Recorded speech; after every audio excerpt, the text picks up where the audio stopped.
Welcome back to episode 56 of the Jumping Through Hoops podcast series with myself, Hannah Charlotte. Today, I am honoured to be speaking to a lovely lady called Mary Grace, and I'm just going to introduce you to Mary Grace. I'm just going to read out her bio here before she starts talking to us.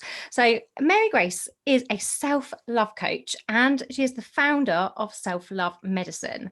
And she believes that studying and learning about yourself is a powerful way to love and know yourself fully. After studying astrology and reading natal charts for half a decade, she discovered human design back in 2015 and quickly became obsessed with just how practical the human design system is. While a lot of astrology is open for interpretation, human design, although mystical in many ways, provides very concise strategies for those devoted to the path of self-awareness. It's an incredible tool that she uses with all of her coaching clients. So welcome, Mary. Hi, so happy to be here. Thank you. It's great to connect. And I didn't actually ask you, where are you actually based? I know you're in the US, but whereabouts? San Francisco. Oh, amazing. Mm-hmm. Excellent. So tell us a little bit about your story and how you got to be where you are now, doing what you do with teaching human design and self-love. Totally. So I think like most women, I was raised with just a distorted view of beauty and just beauty standards in general. And then it was exacerbated by the fact that my mom had anorexia growing up my whole life. She kind of projected that onto me. And so I just kind of grew up with a really distorted sense of who I was and what made me worthy of not just love, but anything. So that was definitely a huge struggle in my life. There's countless trauma that I won't get into that my mom kind of put me through. Bless her. She, our mothers are just doing their best, Yep. Mental health included, you know, and so that led me to just this wanting to understand more about myself, wanting to understand how I fit into the world, what makes me worthy, what is my place in this world. And like most women, I got into astrology after a bad breakup, and I was like, why didn't this work out? That was, back in my teens. I was so fascinated. I just thought, how does this work? What is this? And so I dove so deep into astrology and learning everything that I could about the cosmos and all of our celestial bodies, right? And got very well versed in many different kinds of astrology. And that, of course, just flowed into reading other people's natal charts and reading into astrology. But as we all know, astrology is super wide open for interpretation. You could have one event happening, and every astrologer has something different to say about what's happening. So that's always been something that I couldn't reconcile. I just thought there's something missing. This is the part that makes people not take this seriously, right? And then I discovered human design, and I just realized, wow, this is super practical. Here's actual advice that's not open for interpretation. You can experiment with it and see what really works for you and how it can improve not just your well-being, but how you operate with your relationships, in your business, and so many other facets with life. I like to call it how you interface. We're all kind of interfacing with our reality, and human design is this system that allows you to upgrade your operating system, jailbreak it even. You're able to see the world in a whole new light, and you're able to play with it and experiment in a whole new way with your own life and how you interact and interface. Yeah. So I just find that it's incredibly interesting and based in a lot of really incredible esoteric wisdom and science. So of course I'm into it. It's super fun. Yeah. And I like to kind of say also that if you were ever into astrology and things didn't resonate, or you didn't, or you just didn't really feel like, you felt like something was missing, human design fills all those gaps in every way. So that's why I use it. I use it for myself, with my own relationships, and I use it with all my clients. And it's usually very mind-blowing to put it plainly. Absolutely. Yeah. And I'd never heard of human design until last year, when I experienced a spiritual awakening, and I started to look more into, as you like you said, the astrology side of things, looking into stars, reading my, trying to find out a little bit more about why we're here, I guess. And and then I found human design, which I have to admit I am no expert on whatsoever, although I do know that I am a manifesting generator. But what is human design? What actually is it?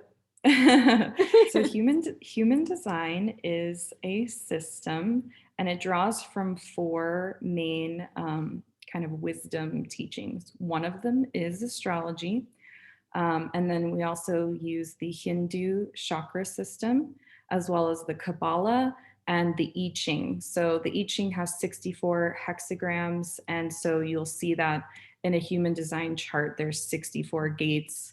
And then when two gates connect, it forms a channel. There's 32 channels. And those are all correlated with not just the planets in your astrology chart, but also these hexagrams and the energy flowing through your chakra system. And so I like to kind of call the human design chart, it's a 3D, or your sorry, I said that incorrectly. It's a 2D representation of your aura. Literally, it's like a map of how energy flows through your energetic body. We all have our physical body. We also have our energetic system. And so we can see a map of our physical skeletal system or our circulatory system. The human design chart is quite literally a map of your energy, your aura system. Yeah. And so within human design, there are different aura types. So you're a manifesting generator, which means that you have a generator aura. So there's the generators. They have a welcoming aura. They're meeting life. Life is a tantric dance almost. They're communicating. They're in dialogue.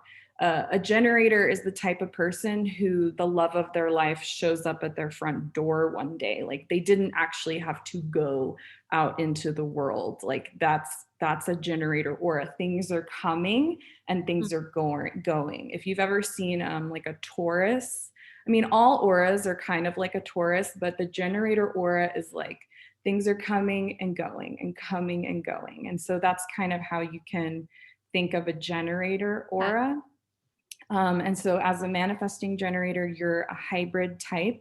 So you're a combination of this generator aura, but also a manifester. Okay. So a manifester aura, so just by the way, generators make up 70% of the population. And that includes manifesting generators, split about in half. Once that 70% is split, half's generator, half is about manifesting generator. And then a manifester takes up about 9% of the population. I am a manifester, and a manifester aura is closed and repelling. So things are not coming at all. You could trust me when I say this, that in life, if I want something, I have to initiate it. The love of my life is not going to show up at my front door. In fact, true story, I had an intuition that the love of my life was in San Francisco, and I went. I initiated. I didn't know why. I didn't know anything about San Francisco. I just had that intuition and I went. So that is how And my partner has a generator aura. And so his beloved showed up at his front door. That's just a real life example of how things truly work. And knowing, honestly, that was one of the things that sold me on human design when I first learned about it, is because I was like, wow, now I know why when I walk into a room, everyone looks at me, because my aura is repelling. I make people uncomfortable and they don't even know why. It's at an energetic level. And sometimes it's uncomfortable excitement and curiosity. And so people are drawn to me. Doesn't mean that I repel everyone, but I definitely repel people. And I'm okay with it. It's something that I've really just learned is it's just a matter of, is this person's energy correct or not? It's not personal. And so that's just kind of how I tend to look at it. And so that's the manifestor aura. You, as a manifesting generator, you still have a generator aura, but as I kind of mentioned, that generators, so I'm kind of getting ahead of myself. The generator's role is to respond. And so, and my role as a manifestor is to initiate. As I mentioned, like I initiate things. So as a hybrid manifesting generator, you do both. You respond and you initiate. Yeah. So, and then there's, and the manifestors are kind of like the old world kings and queens and pharaohs. We're non-energy types. We don't have a lot of energy, like something that a generator has 8 hours of energy for. I have 1. And that's not a joke. And that's not a cop out. It's not me trying to, limit myself or say I can't do things. It's just the reality of my aura. So, and that's, it can sound kind of complex, but it's really quite simple. So there's 2 more aura types. There's the projector, and the projector is actually a pretty big population of about 20. And their aura is like glue. Things are coming. They're not going. And so a lot of things come to them, and that's why their strategy, just like the generator strategy is to respond, the manifestor to initiate, the projector strategy is to wait for the invitation, because so many things are coming. And it's not necessarily, oh, you have to sit around and wait. It's more just understanding how to discern which invitations to accept. And so that's a vital part of being a projector. And so, like I said, manifestors are like the old world. Not that there's anything wrong with us, but like our time has already kind of come to its end, and we're moving more into this projector centered world. That's why we don't really have kings and queens anymore. I mean, you do. In the UK. But for the most part, we see, democracy, we see beautiful systems coming into place, we see things being optimized. That is the projector's role. That's what the projector does. Projectors are really amazing at systems and organizations and teaching, and they're incredible guides. So that's kind of what the projector does, and that's what their role is for us. They're our teachers, they're our guides, they're wonderful people. Oh wow. Yeah, see, do you know, and I was saying, I didn't know. I know I'd looked into a bit of this, and I touched upon this when I'd done training before, but I never knew all this. I never knew. So it's interesting. So projectors, they're also non-energy types, like the manifestor. But whereas my aura is kind of almost impenetrable, like not always, but you can think of it in that way. Like I kind of call the manifestor aura rubber, like things don't stick. But a projector, almost everything sticks. So that's why we see projectors, they really have to take control of their energy. And when they're out of balance, they're exhausted and they feel bitter about having to do things that they don't want to do. But that's because they don't know how to use their strategy to accept the correct invitations for themselves. And so that's why you see a lot of projectors nowadays are energy workers, because they've had to learn the ins and outs of their own energy, and they've had to learn how to clear their energy, because it's the easiest way for a projector to clear out their aura and their energy is to sleep alone. And so there's probably a good amount of projectors that have that opportunity, but for the most of them that are conditioned to like sleep with their partner, in the same bed with their partner, or don't necessarily know that they need to discharge, that's kind of where you'll see a projector not in their highest, not in their optimal position. Yeah. If that makes sense. Yeah. That's really interesting. And then the final aura type is the reflector. So reflectors are a really small percentage. They're about 1 to 2% of the population. They are the pulse of society. They're the vital sign. You can look to a projector and their health, physical, mental, emotional, their well-being is going to be a direct reflection of their environment.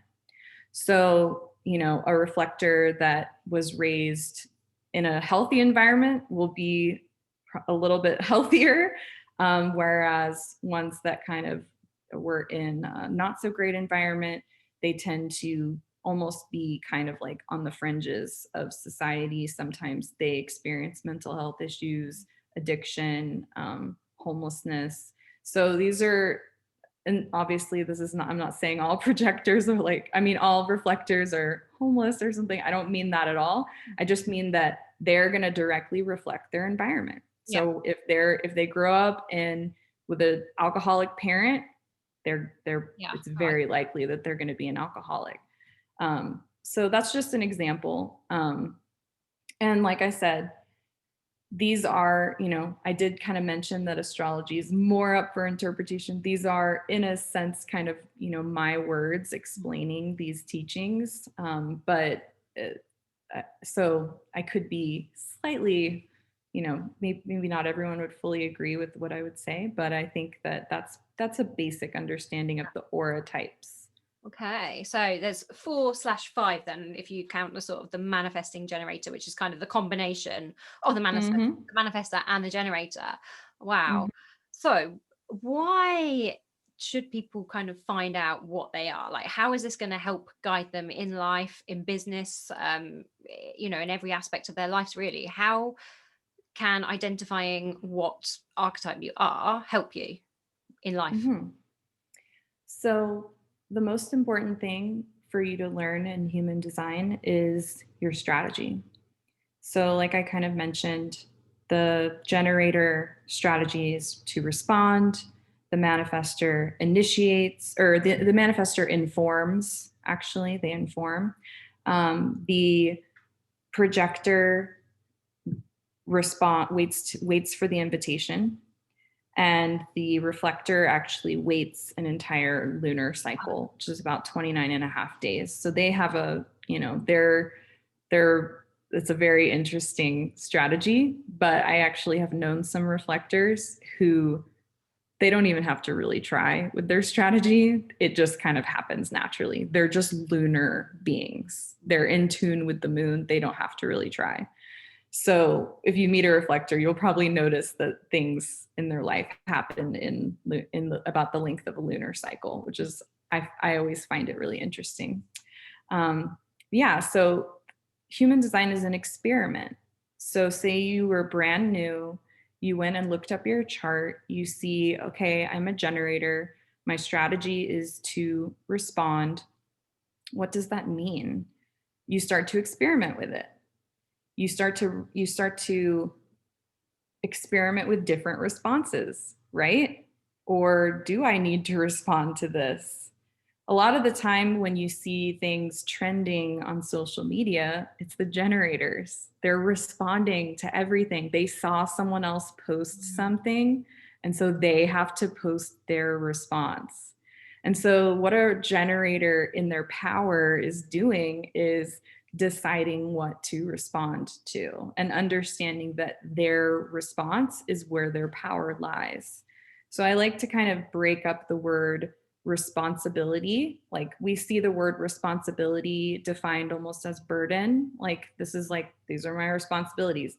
But if you break up that word into two words, responsibility, or flip it, the ability to respond, becomes a lot more empowering, right? You realize, oh, this is about my ability to choose how I respond.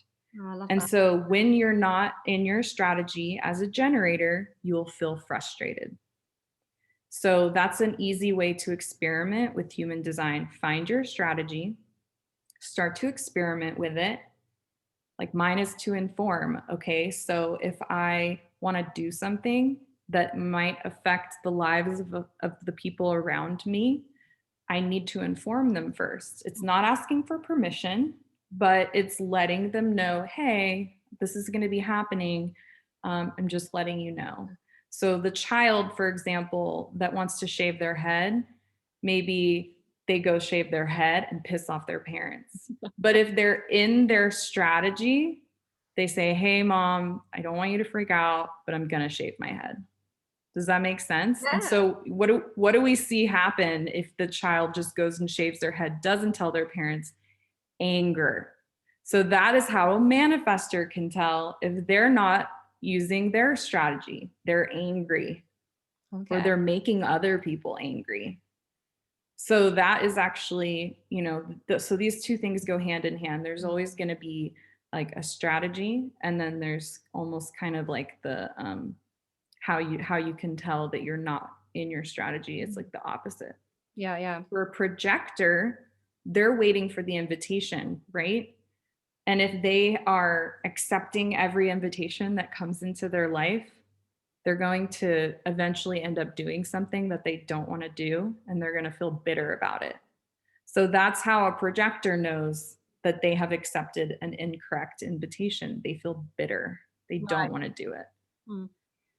So, and there's a lot of other nuances that go along with it. Like for example, like a manifestor's signature theme is peace. That's how I know that I'm using my strategy. Things feel peaceful.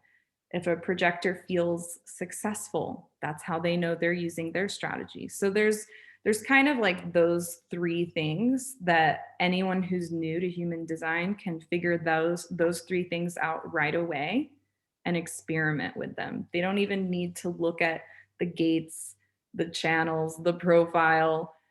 You'll get to that eventually. Start experimenting with your strategy first and just see the kind of micro changes that you see in your life, and eventually those ripples are really big.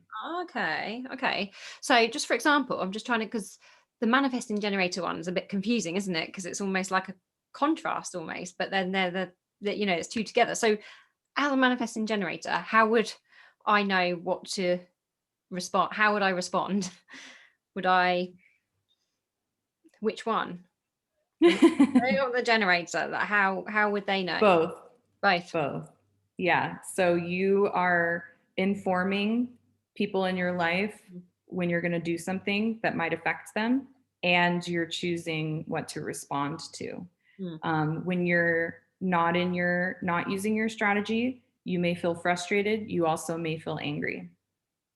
So those are kind of, it's both. Yeah. And there's no cut and dry, you're one or the other. You do have a generator aura. You do not have the manifestor aura, but you do need to use the manifesting strategy. And here's why: because a generator does not have a motor. I'm like, I didn't explain motors, but there's 4 motors. And so a generator does not have a motor connected to their throat. Okay. A manifesting generator does. So that is why you must use your voice. You have to be vocal. You have to inform. And so that's what makes a manifestor. I have a motor to my throat, but I don't have a defined sacral. which is what makes someone have a generator aura, as the defined sacral. I don't have that, but I have a motor to my throat. Therefore, I'm a manifester.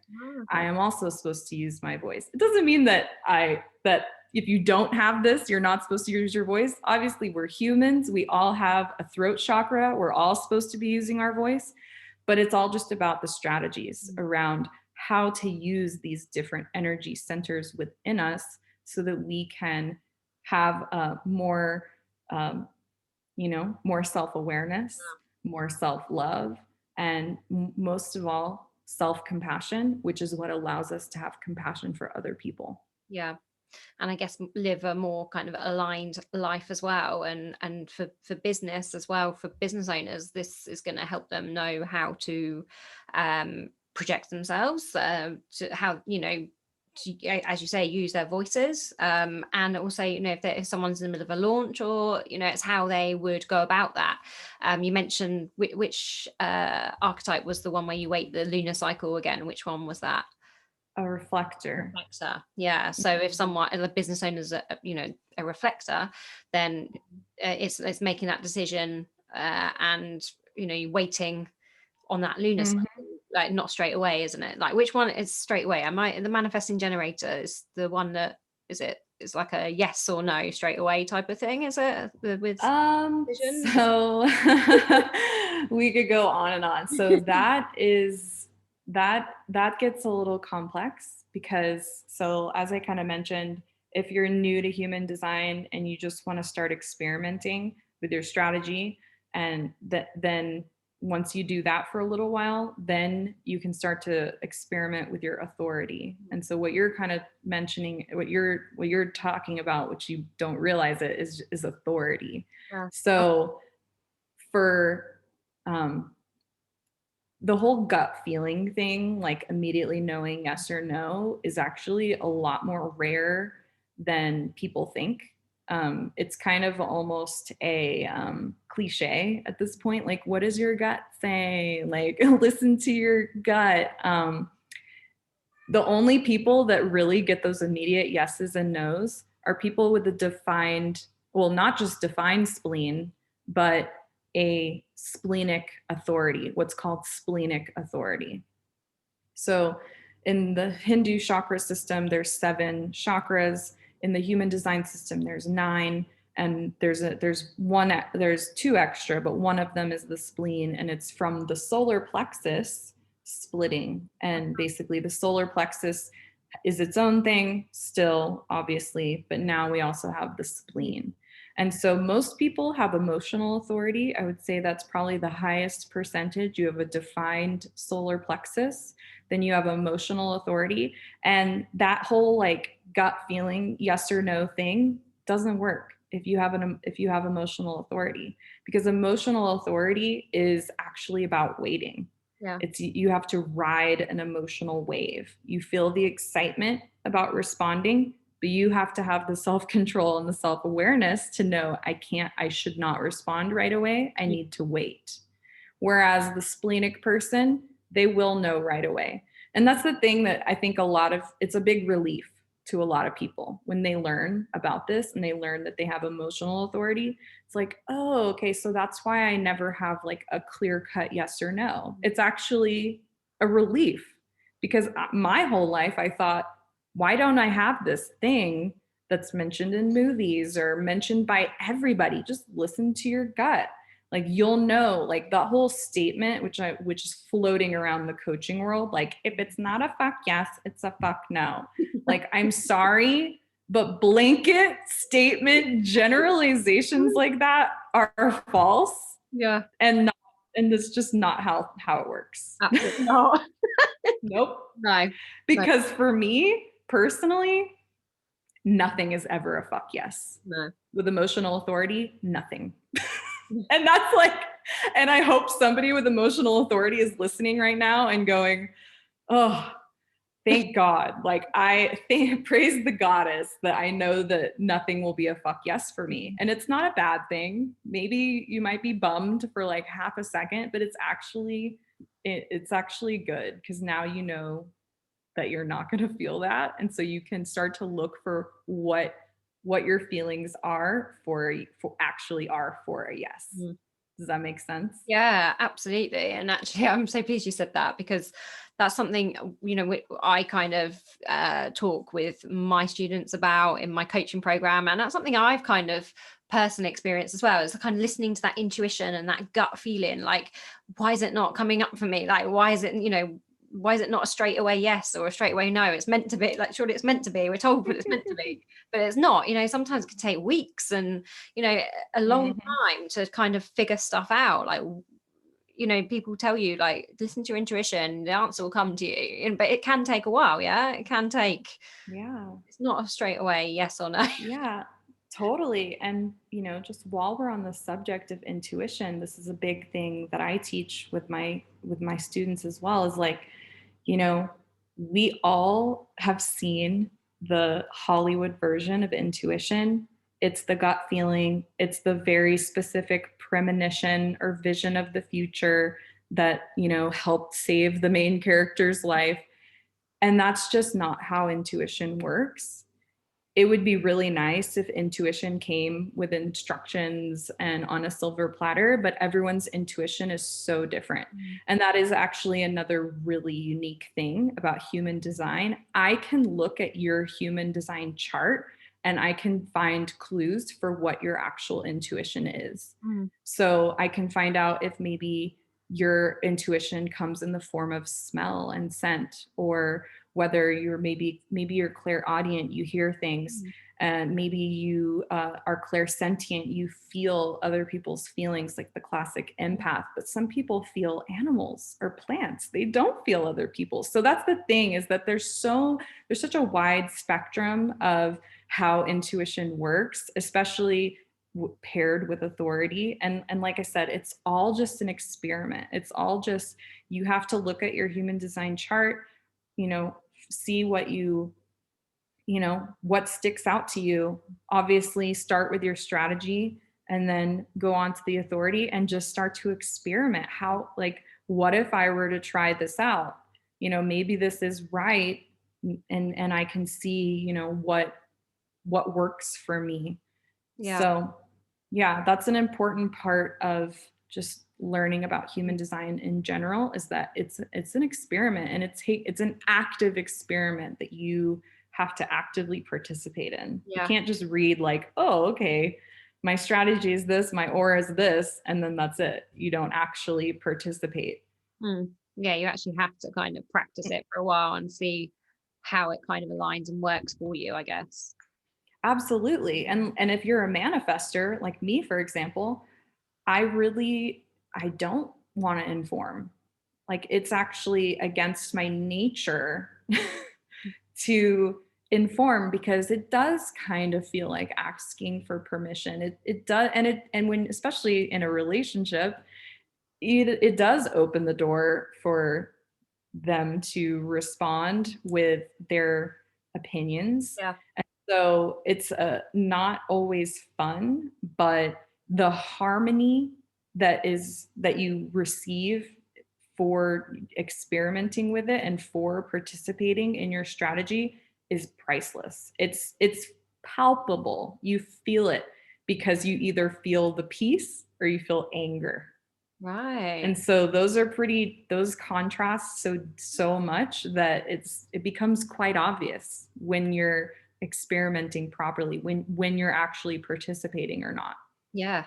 Wow. Yeah. That's quite an I can't get my words out. Eye opener. Yeah. That's really interesting. Really interesting. I need to, I think I need to delve into my own human design a bit more, actually, and find out a bit more in depth what I am. So if someone who's listening to this episode today is just like, they never heard of this, okay, they just want to find out, to start with, what archetype they are. They're not ready to kind of go all in yet, but they just kind of want to find out a little bit. Where would they find that out? How could they find out their type? There's a few different places to get your human design chart. If you were to Google it, I'm pretty sure the top one that will pop up is the Jovian Archive, which is an extension of the creator of human, or the founder of human design. he didn't actually create it. He downloaded it from the universe. But that's a whole nother story. Yeah, so that's probably the top one that will come up. I like that one. Yeah. It's pretty basic. But I also really love Jenna Zoe. I believe her website is myhumandesign.com. You can also get your chart there. It goes a little bit more in depth than the Jovian archive one. But yeah, and then I would say that start to experiment with your strategy and your authority. Understand that, like, how your aura works and play with that. And then if you want to go deeper, you want to understand, like, what does this gate mean, or what is this channel? You could book a reading with someone like me, or there's so many people out there. And I really highly recommend getting a reading from someone who you feel drawn to, because it's very likely that the reason you're drawn to them is because something within your own chart mirrors the way that they transmit. Yeah. And so be very, pay attention to their vocal frequency, the way that they speak. And if you're attracted to that and you want to learn more from that person, go for it. And see, what they can see in your chart and how they can help you with your experiment. At the end of the day, they're not going to give you definitive answers like, they're, to an extent, you can be like this, and this, but you have to be the one to participate and really bring it into your life. Yeah. And see what happens. Yeah. Can you just talk to people about how it's helped you with your business and your life as well? I know you've told us a little bit about your backstory and everything, but can you just tell us how human design has actually personally helped you? Because obviously, you teach it, you must really believe in it. So please tell us, like, how it's helped you. Yeah. So I think that the best way that it's helped me, as a manifester specifically, is to know myself and to really know my power. I didn't quite understand why I had such an effect on people. I really took the rejection personally for a very long time, and now rejection, I expect it, and not in a negative way, but I know that probably 7 out of 10 or people that I come across, okay, that might be a little dramatic, maybe like 5 out of 10 people that I come across are not going to be into me, and I'm okay with that. Like, it's fine with me. But I've found that the more I experiment, the more I use my strategy, that number has actually begun to dwindle. I repel people much, much less. So that has been really powerful. And also just the power of initiating. Like, I would never expect like an opportunity to just find me. I know that I have to create it. Now, a generator, on the other hand, something is going to just drop into their lap, which is a beautiful thing in itself. But yeah, just kind of knowing that these kind of stories we hear, like, like, my true love showed up at my front door. Like, we hear those things, and why doesn't that happen to me? Well, you can look at your human design chart and you can learn what is actually more likely for you, what's more aligned for you. And so at the end of the day, hands down, it's just helped me love and accept myself fully for who I am. And that has such a massive ripple effect in how you relate to other people, how you run your business, and just everything in between. It's life-changing. So that's why I'm a huge proponent of it. There's so much going on that has to be uncovered. And if you don't ever uncover it, then you're going to be stuck in the frustration. You're going to be stuck in the anger. You're going to be bitter your whole life. And we see that those three, themes, those three emotions are super common. And so now when you go out into the world and you see an angry person, you see a frustrated person, you see someone behaving bitterly, Yeah. You have compassion for them because you know that they're just not quite living in alignment. No. And even though it's not, it has nothing to do with you, it's not your fault, you can have that compassion and you can have a greater understanding. And I do believe that we treat ourselves better the more we learn about ourselves, and it does in turn, we end up treating other people better. Absolutely. It starts with us, doesn't it? It always starts with Absolutely. Oh, it's beautiful. Honestly, that's such really opened my mind, actually, listening to you. And I'm definitely going to book a reading. I definitely want to find out more. Can you Yeah. tell us about your programs? I know you've just told me you've had a really successful month. Tell us what you do, actually. Like, I know you're a self-love coach, and obviously you offer the human design readings, but tell us about your programs. What specifically are they? So I offer a personal coaching program. It's called Self-Love Initiation. Manifestor theme right there. I initiate, my clients, who I call goddesses, of course, into just the world of self-love, the world of spirituality, and just the medicine of self-love, and how we kind of move. In all of my programs, we begin with embodiment, which is actually something else that I really love about human design. It's very focused on the body. And so I begin with all of my clients with embodiment, which is absolutely the new mindset. You cannot get your mind set unless you're in your body. Everyone's living their life from the neck up. They're not even paying attention to their body. So we start there, and then we move into intuition and awakening your intuitive and oracular capabilities. I am a spiritual intuitive. When I work with clients, I spend a lot of time in meditation about what they need and what their intuitive gifts are. And I get answers, and then we experiment with it. And it's really, really eye-opening. And then the last focus is empowerment. And so which is kind of what we just talked about now, bringing in that self-awareness. I do astrology and human design readings for all of my clients, because the more you're empowered in who you are, the better your life is going to be, and the better you're going to treat yourself, the better you're going to treat other people. It's going to have this massive ripple effect into the entire world, which is my entire mission. The women set the tone. I do work with women specifically. Women set the tone.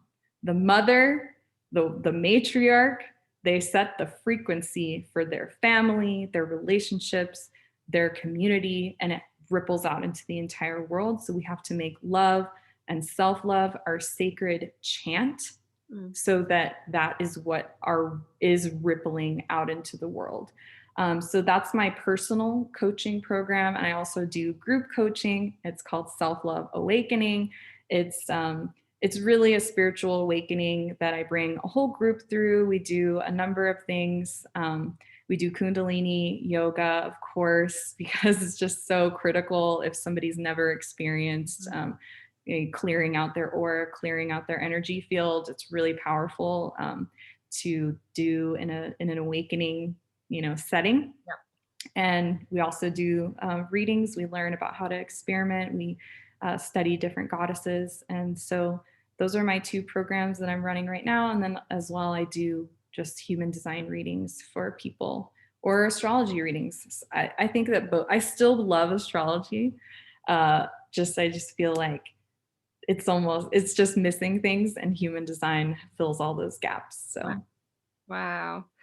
Amazing. You're doing a great job sharing this with people, so well done. And thank you my mind to this, and all my listeners as well. I think everyone's probably going to take a lot from this, so this has been brilliant. Thank you. Is there anything else you want to sort of add before we wrap it up? Is there anything else you want to kind of that you haven't said that you kind of want to explain? Or I think you kind of said quite a lot, really. We've had a whole lesson here. So. Yeah, we did. Yeah, we did. I would say that, just my final words are, you are worthy of self-love. We all are. And it's an infinite well. It's infinite. We are the source, the power source. So if you start to look at yourself as a source of power, as a source of love, as a source of energy, you're less affected by other people's misalignment. You get an alignment and their misalignment affects you less. Miss you. Yeah, miss you, actually don't. So that is, I would say those are just kind of my closing statements, is that if you have wanted to be empowered, if you have wanted to know who you are, if you want to deeply love yourself, then know that you are worthy of taking the time to develop that and do it. Give that to yourself. Yeah, so true. So true. Yeah. Wow. Thank you. And also, well, quickly, where can everyone find you as well? I know you are on Instagram, and yeah, tell us. Yeah, I'm just on Instagram as Self-Love Medicine. You can find out more about my programs or book a reading with me at selflovemedicine.com. And yeah, that's all about me. I'm just living and breathing self-love and the medicine that it brings. It's just the most potent medicine in the world. And I want to just get it out there. I want everyone, every woman to be loving herself, raising children that love themselves, and just totally raise the vibration of the planet. And whew, that's the vision that I hold every day. So I want to live on a planet of empowered humans. Like, visualize that with me for a moment, and how incredible that would feel. That's the goal. Brilliant. I love it. Yeah, so good. Thank you so much for. Thank you so much. Yeah, great. So let's all follow Mary over on Instagram, and let's all get our human design readings. I can't wait. Thank you so much. Yeah, thank you.